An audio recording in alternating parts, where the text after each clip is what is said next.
দুই প্রতিবেশীর বচসার জেরে বচসা থেকে হাতাহাতি এবং তার জেরে একজনের মৃত্যুর ঘটনা ঘটল। কোচবিহারের ঘটনা।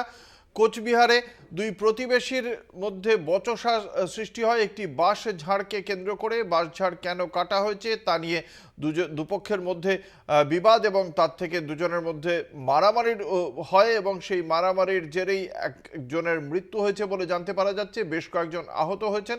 আপনারা দেখতে পাচ্ছেন সেই ছবি। কোচবিহারের তুফানগঞ্জের ঘটনা। এই ঘটনায় অন্তত 5 জন আহত হয়েছেন বলে খবর।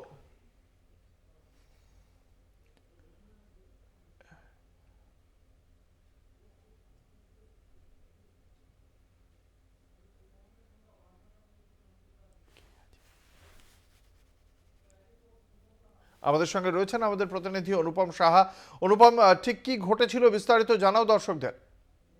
দেখো, আজকে বচসা শুরু হয় দুই পক্ষের মধ্যে বাঁশ কাটাকে কেন্দ্র করে। কারণ হচ্ছে এই বাঁশ গাছ অন্য এক জমিতে চলে আসছিল।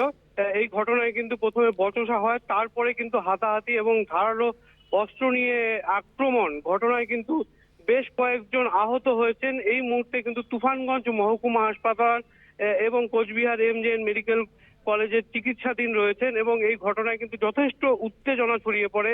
খবর পেয়ে ঘটনাস্থলে পৌঁছায় তুফানগঞ্জ থানার পুলিশ এবং মৃতদেহ উদ্ধার করা হয় এবং মোট 4 জনকে এখন পর্যন্ত গ্রেপ্তার করা হয়েছে। জেলা পুলিশ সূত্রে এমনটাই জানানো হয়েছে। তবে পরিস্থিতি নিয়ন্ত্রণে আনতে কিন্তু এলাকায় বিশাল পুলিশ বাহিনী মোতায়েন করা হয়েছে।